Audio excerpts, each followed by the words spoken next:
బైబిల్లో మత్తయి సువార్త 18వ అధ్యాయం 21వ వచనంలో పేతురు భక్తుడు యేసు ప్రభువును, నా సహోదరుడు నా ఎడల తప్పిదం చేసిన ఎడల నేను ఎన్ని మార్లు అతని క్షమింపవలను, 7 మార్లు మటుక అని అడిగినట్లు చూడవచ్చు. ఇప్పుడు ఇదే ప్రశ్న మిమ్మల్ని అడిగితే ఏమంటారు?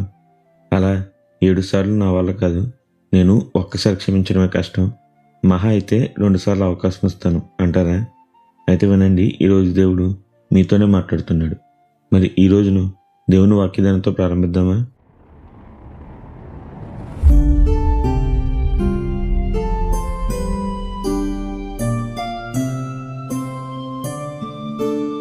మీరు ఒక వ్యక్తి మెడలు తప్పు చేస్తే ఎన్నిసార్లు క్షమిస్తారు?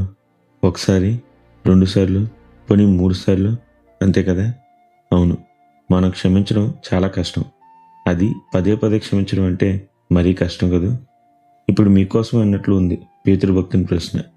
ఒక వ్యక్తి మన ఎడల తప్పు చేస్తే ఎన్నిసార్లు క్షమించాలి?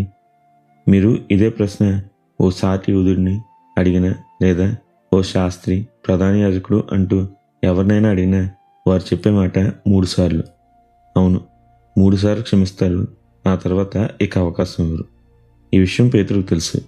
అందుకే పాపాలను క్షమించే యేసయ్యతో, మరి నిన్ను వెంబడించే మేము ఎన్నిసార్లు క్షమించాలి? 7 సార్ల ప్రభువా అని తాను చెప్పిన సంఖ్య చాలా గొప్పది అనుకుంటూనే అడిగాడు.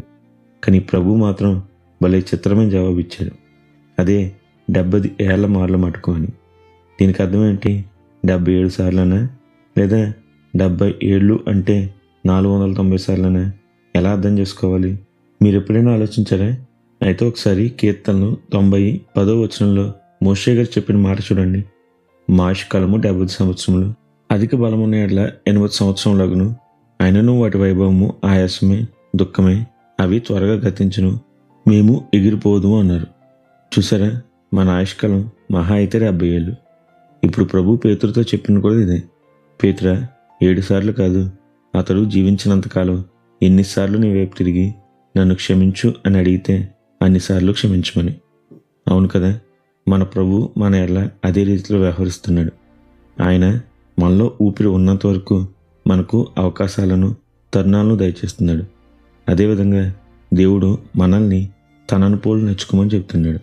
అందుకే పరలోక ప్రార్థనలో యేసయ్య మత్తయి సువార్త 6వ అధ్యాయం 12వ వచనంలో, తండ్రి, మా రుణస్తులను మేము క్షమించిన ప్రకారము మా రుణములను క్షమించము అని మనకు ప్రార్థన నేర్పించాడు.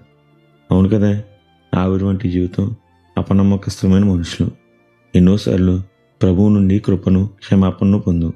మరి అంతగా పొందుకున్న మనం తిరిగి చేయడంలో ఎందుకు సంకోచించాలి? మనము నమ్మదగిన వారమైనను మన ప్రభువు నమ్మదగినవాడు. కాబట్టి మీ తప్పులకు ఆయన శిక్ష విధించడు, కానీ ఆయన పేరట చేసిన ప్రతి చిన్న కార్యాన్ని తప్పక ప్రతిఫలం ఇస్తాడు. మరెందుకని ఇప్పుడే మీ హృదయంలో భారాన్ని ప్రభు సన్నిధిలో వదిలి మనస్ఫూర్తిగా మీ ఎడల అపరాధం చేసిన వారిని క్షమించకూడదు? గుర్తుపెట్టుకోండి, దేవుడు ప్రేమ స్వరూపి. అందుకే ప్రేమ లేనివాడు దేవుని లేనివాడే. కాబట్టి మీ సహోదరులను ప్రేమించండి, ప్రేమించుట కొరకు మొదట క్షమించండి. దేవుడు అట్టి గొప్ప ఘనత మనందరికీ దయచేయను గాక. నిత్యం ఘనత, మహిమ, ప్రభావములు యేసుక్రీస్తు నామమునకే కలుగును గాక. ఆమేన్. హల్లెలూయా.